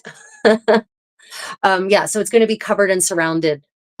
Dicht is, tight or closed. Bedeckt in German, I'm speaking modern German, but also medieval German, is covered with. Deck the halls means to cover the halls with boughs of holly, right? So all those words are all etymologically related. Okay, so let us move on to the Feast of the Pheasant. The Feast of the Pheasant, some background. The Feast of the Pheasant happens in 1453, and it is hosted, it is sponsored by Philip the Good, Duke of Burgundy. He's the longest reigning Duke of Burgundy, and I mean, I think objectively the most successful. He expanded the territories massively, made Burgundy the wealthiest, most powerful polity in the 15th century. Hands down, I will fight you over this. The economics are in my favor, though, are on my side of the argument. So you're going to have to work hard to fight to to actually fight me on that. And so 1453, some of you may recall the momentous event, other than the Feast of the Pheasant, that happens in 1453. Constantinople falls, and it sends shockwaves through Europe. No one thought it could happen. No one thought it was stunning. They thought the shining city on the hill would last forever. The other shining city on the other hill would last forever. They never expected that the Ottomans would be able to take it. And when it falls, it is psychologically traumatizing, actually, in many ways, because that was the last holdout of the Christian East in a lot of, as far as the Orient, in the Orient. And so there's thousands upon thousands of refugees from Constantinople who flood into the courts of Western Europe begging for help. Including members of the royal family are coming out and asking for help. And so, what a great opportunity for a crusade, right? Like the crescent now hangs above the Hagia Sophia, so we need to restore the cross. Like literally, we need to go on crusade. We need to bring the cross back to Constantinople. And Philip the Good sees this, and I'm going to try not to be overly cynical about this, because it's easy to be cynical about faith of people in past times and cultures. Philip the Good sees an opportunity in this. Now, I 100% believe that he believed that it was his duty as a Christian to go and restore the Christian kingdom of the Eastern Roman Empire, right, of Constantinople. I'm confident that in some part of him, he believed that it was his duty to restore the church to those lands, ecclesia. But I'm also confident that he was a pragmatist, and that he recognized that there could be a great opportunity to establish himself as the most powerful leader and a true prince of Europe if he were to successfully lead a crusade to Constantinople and successfully take back Constantinople. I'm confident he viewed this as a chance to finally get the title he really wanted from the Pope, which was king. Right? He wanted a kingdom, or maybe more. So I'm confident that that was part of his calculus in sponsoring one of the greatest spectacles of the Middle Ages, possibly of all time, adjusting for technology and inflation, one of the greatest spectacles. So hence the Feast of the Pheasant. Now, we are going to start a little bit before the feast itself. Well, the chronicler today, and the book is Court and Civic Society. One of my highly recommended readings if you want a window into 15th century court life in Burgundy, in the countries and the counties and lands that were part of the Duchy of Burgundy. All primary source accounts from chroniclers. Unfortunately, in this case, now there's some women. There actually are some women voices in here now, men and women who witnessed it firsthand. Some more famous than others. Today's historian, today's chronicler is Olivier de la Marche, and he's famous in circles of historians who study 15th century history for what that level of celebrity counts as in the greater scheme of the globe. Olivier de la Marche is a pretty well-known historian of this era.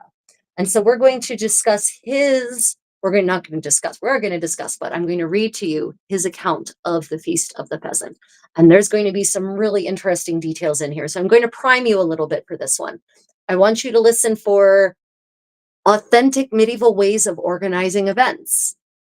Who organizes the events? Who's in charge? What did a medieval event actually have? What were the components of a 15th century event? How was a feast structured? What kind of entertainment was there? What kind of food was there?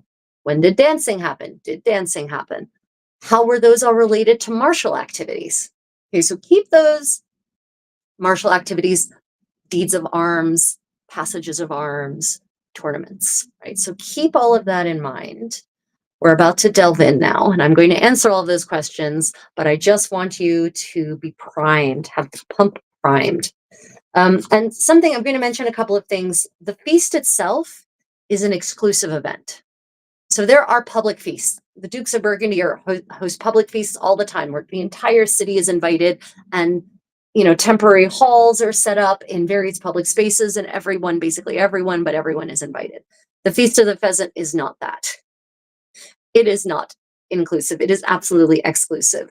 And as the compilers, the editors of this book note, possibly the most exclusive of the Burgundian spectacles. So it takes place actually in Le Palais de la Salle, which was the palace of the counts of Flanders, located at Lille, which is the francophone part, is a francophone French-speaking part of Belgium, right? And so they basically take advantage of this castle because Flanders now falls under the county of Flanders is now part of the dominion of Burgundy. And so, the counts of Flanders are the dukes of Burgundy at this point. And I don't know actually if the Palais de la Salle is still there, or if the revolutionaries and or World War I and or the Napoleonic Wars and or any number of violent conflicts since the 15th century in Europe ended up burning it to the ground. So I actually don't know if the Palais de la Salle is still there. If you know if the Palais de la Salle is still there at Lille, drop it in the chat. That'd be interesting to know. Okay, so again, format. I'm going to read through first, and then we will go back and break it down bit by bit and focus on specific details. So save your questions for the end, please, when I say question time. Okay. So summary of what came before. De la Marche begins by describing how the Pope had sent a knight to Duke Philip to report on the sack of Constantinople in May 1453. He talks about how the church of the Hagia Sophia had been pillaged, how relics and the Eucharist had been flung into the streets amongst the filth and the dung and the swine. The Pope's knight asks Duke Philip to prove his willingness to serve the church. Meanwhile, the emperor, being the Holy Roman Emperor, has also sent for all the princes of Germany to come to Regensburg, and pointedly reminds Duke Philip of his previously expressed intention of going as far as Asia to serve the church and the faith. So, Duke Philip therefore rises to the challenge, because it's a reminder. But is it a reminder? It's really a challenge. It's oh, you want to call yourself a king? Well, then time for you to step up to the plate, my friend. Okay. Here begins the chronicle. Well, here continues in verbatim the chronicle of Olivier de la Marche in his memoir. And to stir up the lords and the noblemen of his lands and his subjects to serve God in this matter, and to embark on the holy journey out of their willingness and devotion without constraint, he took advice to publish his enterprise, his entreprise, through a great assembly. And because the banquets and festivities followed on from one another, each one grander than the last, and to make sure the conclusion of the banquets was reached under the control of the good duke who would close the feast, he had preparations made for entremets and food. My lord Jean de Lenoir, a knight of the Order of the Knight of the Order of the Fleece, a wise and inventive man, and a squire called Jean Boudot, a very honorable and discreet man, arranged this feast. And the good duke did me so much honor by wanting me to be called. And on this matter, several councils met, to which the chancellor and first chamberlain were called. Now that they had returned from the war, the duke had conducted in Luxembourg. There's always some conquest happening in Burgundy. It's just it's a thing. Anyway, sorry. Side note.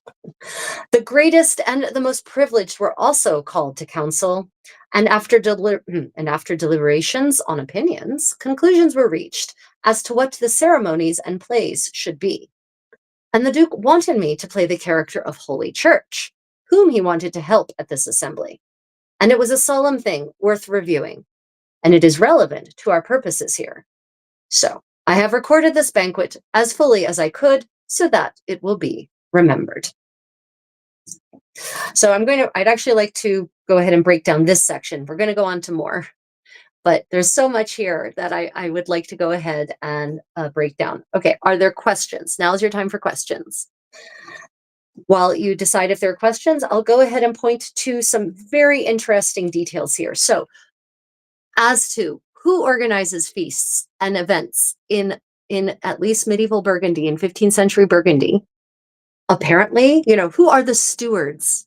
Who are what certain groups unfortunately call autocrats, but don't ever use that term in my presence, please, unless you're talking about, the autocrat in charge of Bulgaria in the Middle Ages. It is a lord, a knight of the Order of the Fleece. The Knights of the Order of the Fleece weren't just any run-of-the-mill knights. They were the peer knights of Europe in many cases, and Burgundy for certain.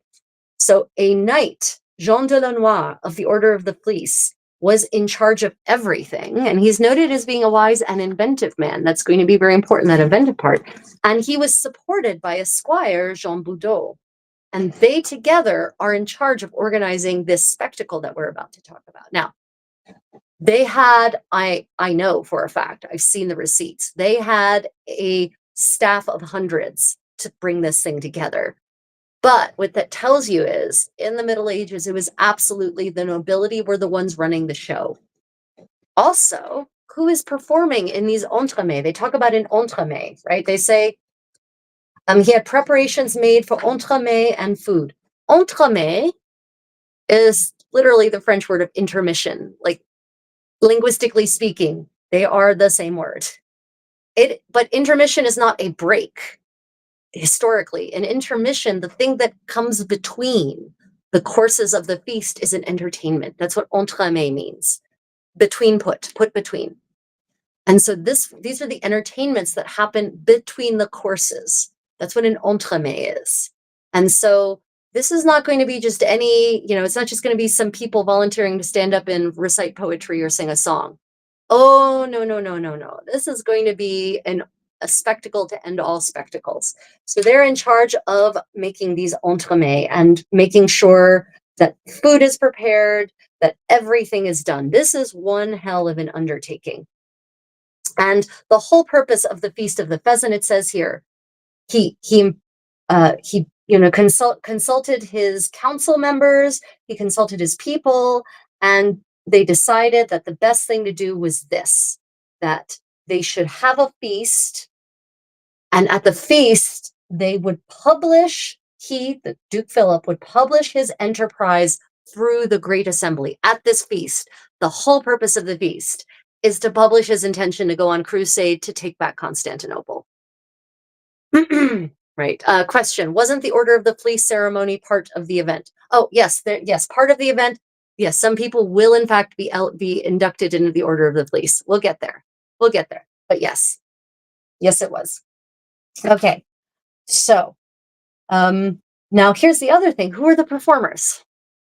So the 15th century, at least in France, Burgundy, the Low Countries, what is now the Netherlands and England, this predates theater in the way we would understand theater. This predates Shakespearean theater, right? We're not in that era yet of professional theaters and professional performers. We're in a transitional phase where we're starting to get professional actors and performers. I mean, there are professional performers like acrobats and whatnot, but what I mean is actors. We're in the 15th century. It is still the nobility themselves, the members of the court, who are performing, and it's considered an honor to be part of a performance like this. And he says it right here. The Duke wanted me to play the character of Holy Church, of Ecclesia, right? And this is an allegory, right? Ecclesia is an allegory because Ecclesia is the personification of the church. And the Duke is supposed to rescue Ecclesia, right? It's the knight rescuing the damsel, right? It's all part of the trope, whom he wanted to help through this assembly, right? It's a solemn thing worth reviewing, and it's relevant to our purposes here, he says. So even though this feast is one hell of a spectacle, he considers it solemn and very important to remember because of what it was supposed to symbolize and what it was supposed to unleash, what it was supposed to incite. It didn't, as it turns out, but we'll get there. Okay, so continuing on, the feast is held in Lille on the 17th of February, but some background information. The buildup began 18 days previously with an announcement made at a banquet given in the town of Lille by Adolf of Cleves. Yes, ancestor of Anne of Cleves. The feast was to begin with the joust on the same day, in which the night of the swan, and this is the feast, this is the announcement feast. So there's announcement feast to announce the feast of the pheasant. Follow that meta, right? So this is the first announcement feast to announce the feast of the pheasant, at which will be announced Philip's crusade, and people will be induced to join, right? Okay, so the feast to announce the feast of the pheasant was to begin with a joust on the same day, in which the knight of the swan would take on all comers. The announcement of the feast of the pheasant would be made during the entremet that would happen at this announcement feast. So, I mean, so much money being put into this. So the entremet in the announcement feast we'll call that the deed of the swan for the sake of clarity. The entremets took the form of a ship in which stood an armed knight displaying the arms of Cleves. The ship moved along a river as though pulled by a silver swan. So imagine this parade float in the hall that is designed to create the impression of a ship flowing down a silver river being pulled by a swan. Legend had it that a swan had once miraculously led a knight from Cleves along the Rhine. This knight had married a princess, and from him the present Cleves were descended. So of course they have this mythical origin story, like the House of Luxembourg has the Melusine as their mythical origin story. Great stuff. After the entremet at the feast of I'm calling it the Feast of the Swan, that's what I'm calling it for clarity's sake, a chaplet of flowers was presented to the Count of Etampes, who in turn held another banquet 10 days later. At this banquet, the chaplet was then handed onward to the Duke by a young girl dressed in a robe with Greek letters on it. The Duke then decided to hold his own banquet and begin preparations. So there is this fantastic chain of feasts that are held in preparation for the Feast of the Swan, the Feast of the Pheasant. And what's interesting is this idea of this chaplet. It's kind of like a relay baton, right? You're in a relay race. And so the first person holds a feast, and then they present a chaplet to the next person who needs to host the next feast, and then that chaplet is passed onward, right? So if you are interested in doing the most splendid kind of medieval deed of arms ever, you can't just have one deed of arms, the big final one. You need to have lead up deed of arms with knights of various guises, the knight of the swan, the knight of the ring, the knight of the whatever, and a chaplet should be passed from organizer to organizer, sort of passing on the responsibility until you get to the final feast. Just tips for those of you who might be interested in hosting doing medieval events in a more medieval way, in an authentic way, especially when it comes to deeds of arms. Okay, so here we are. We are at, okay, so I forgot about this. Okay, so the word bastard in English, please don't ban me, YouTube.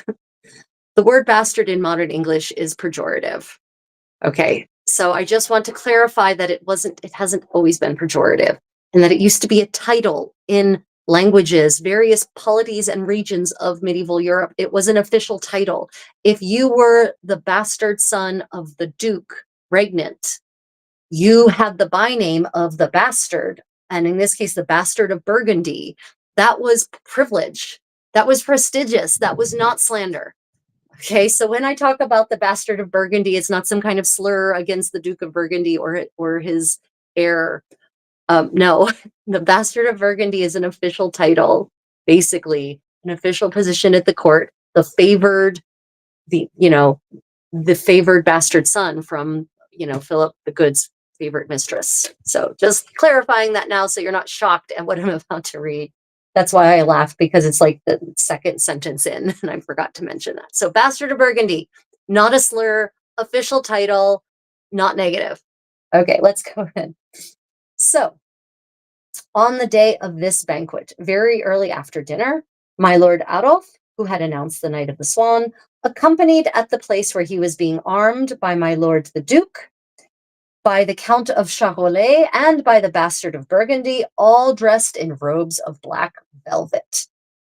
And each of them had a golden collar, greatly, I should have worn my collar, missed opportunity. Anyway, and each of them had a golden collar, greatly enriched with precious stones, such as diamonds, rubies, and pearls.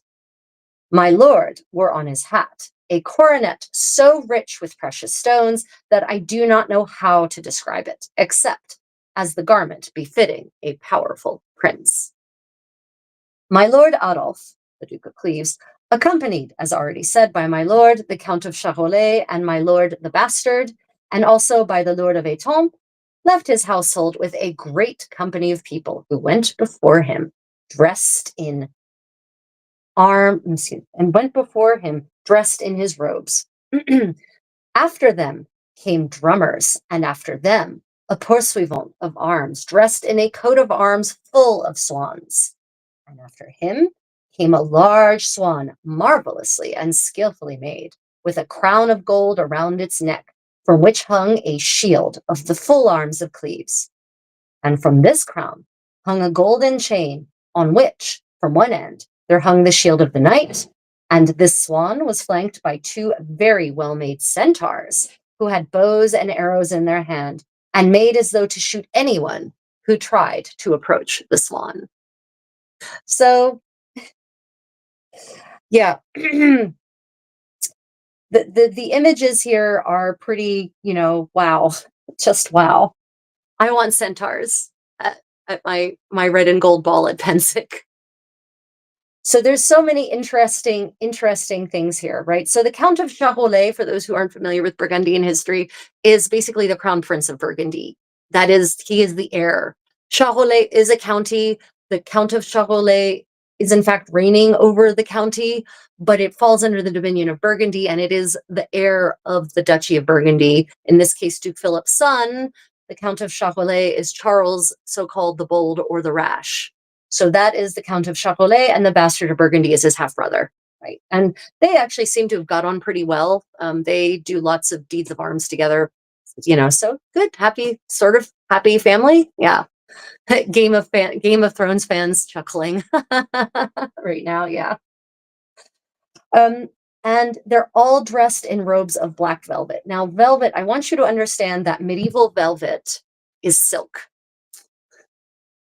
And it shines in not a cheap way. It is splendid, right? Medieval silk velvet is splendid. And black is, of course, the most expensive. Charles the Bold was big on black for many reasons, but for one reason, it's conspicuous consumption. Because to achieve black in the Middle Ages, you had to do multiple dye baths using lots of expensive dye stuffs and different colors of dye stuff before you finally get the final product. And they didn't last very long because they were basically rusting. It was iron oxide that actually caused the black part.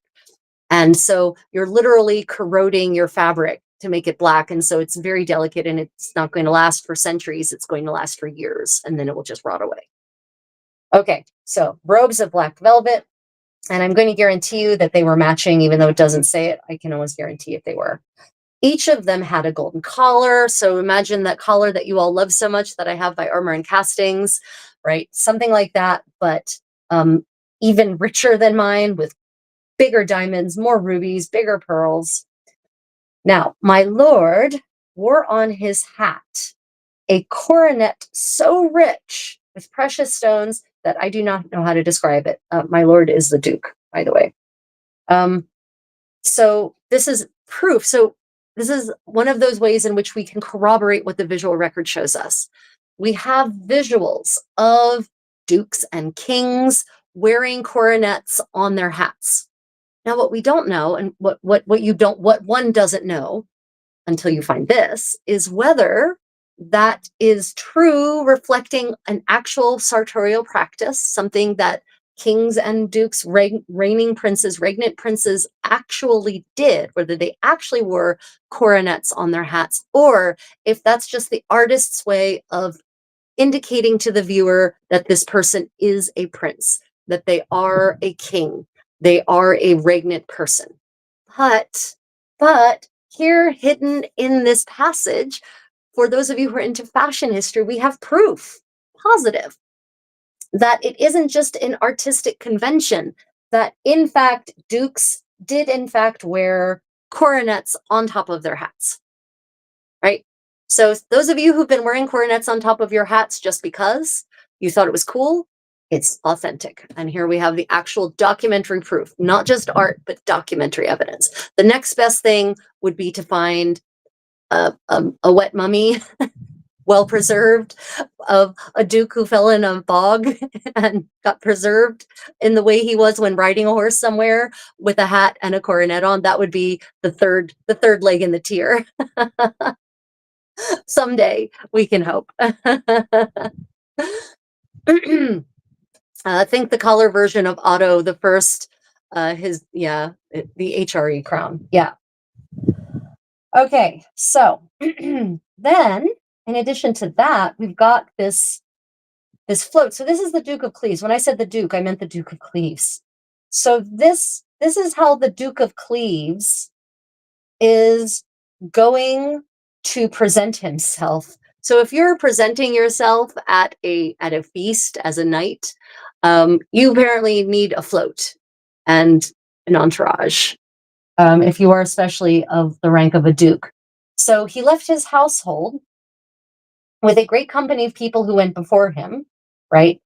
Dressed in his robes, and what that means is robes in his livery, in his heraldry, right? So you need a household of people dressed in matching heraldic livery, and then you need your drummers, and a pursuivant of arms is what we would call a herald colloquially, and your herald needs to be dressed in a coat of arms, and I don't mean he's got like a shield. I mean he's wearing a robe that is covered in swans, probably embroidered, most likely embroidered. And then after that, after the pursuivant wearing this robe that's completely either appliqued in swans or embroidered in swans, after the herald comes this float, right? This large swan, marvelously and skillfully made. It has a crown of gold around its neck, and you've probably seen the heraldry of the swan, or you've seen a torse, the crowning piece that goes on a tournament helmet with a swan's neck, and it's got a gold crown around it. That's Cleves. And so you've got this marvelous swan. He has a crown around his neck, and from this crown, so you've got this marvelous swan, pretty large, got a crown around its neck. There's a chain from the crown, and from that chain hung the shield of the full arms of Cleves. Now, that's not an accident, the mention of the full arms. By the 15th century, there was different sets of heraldry that you might use. You had your heraldic badges as a duke, say, the Duke of Cleves. You had your badges, you had your arms, and then you had the arms of your lineage. And I suspect that the shield of the full arms of Cleves might be the one with like 16 to 32 quarterings, divisions, showing your entire lineage back to, Charlemagne or whatever, right? And that's going to be one hell of a piece of heraldry to paint and or embroider. But, we're not talking about just quartered. I mean, yeah, I think that's what they mean by the full arms of Cleves. And from this crown hung a golden chain from one end, on which hung the shield of the knight. So I think they mean this is his shield that he's actually going to use in the joust, right? I mean, what a way to present your shield, right? From this marvelous swan float on wheels, no doubt. And that's how your shield is presented, right? It's not being carried by a person. No, no, no. It's being carried by the mythical swan founder of your lineage. And the swan was flanked by two very well-made centaurs, now, who had bows and arrows in their hands, made as though to shoot at anyone who tried to approach the swan. Now, it says very well-made centaurs, so I'm pretty certain this isn't like that centaur that Leonardo da Vinci designed for the 1490 a 1490 spectacle in Milan, right? Or Florence. I don't remember which one it was. That would be cool because that was a centaur costume. I think this is not a centaur costume because it says by two very well-made centaurs. It could be referencing people who are wearing a centaur costume, but I think it might be more likely um, to be statues, basically parade float statues that where they're holding bows and arrows that are poised in such a way that it looks like they're going to shoot you. But it could possibly also be the very well-made part could be costumes, and they're actually people in those costumes, and they've actually got bows and arrows, and they're actually, if anyone approaches the float, they're actually brandishing their bows. They're menacing with their bows and arrows, which would be pretty cool, right? That would be pretty awesome. Yeah. Okay, so now we've got this amazing swan as the Duke of Cleves presents himself, holding the golden chain and armed most richly in all kinds of arms. The knight followed the swan. His horse was covered in a cloth of white damask, silk, by the way, bordered with golden fringes, and with a shield decorated in the same way. And to the left and to the right and behind were three young page children, dressed in white in the manner of angels, mounted on beautiful coursers, decked out in well-cut white cloth. And after them came a groom, dressed in white, on a little horse, who led by hand a charger covered in white cloth, embroidered with large golden letters with the knight's device. Afterward came the Duke of Cleves, brother of the said knight, and my lord John of Coimbra, son of the King of Portugal, with a great number of knights and noblemen, all dressed in white, in the same way as the knight, and carrying lances in fine array. So, in case you were wondering, you need a cast of dozens, if not hundreds, if you're going to present yourself at a proper 15th century deed of arms. Yeah, there's some pretty great details here. Horse is covered in silk damask, and it's white silk damask.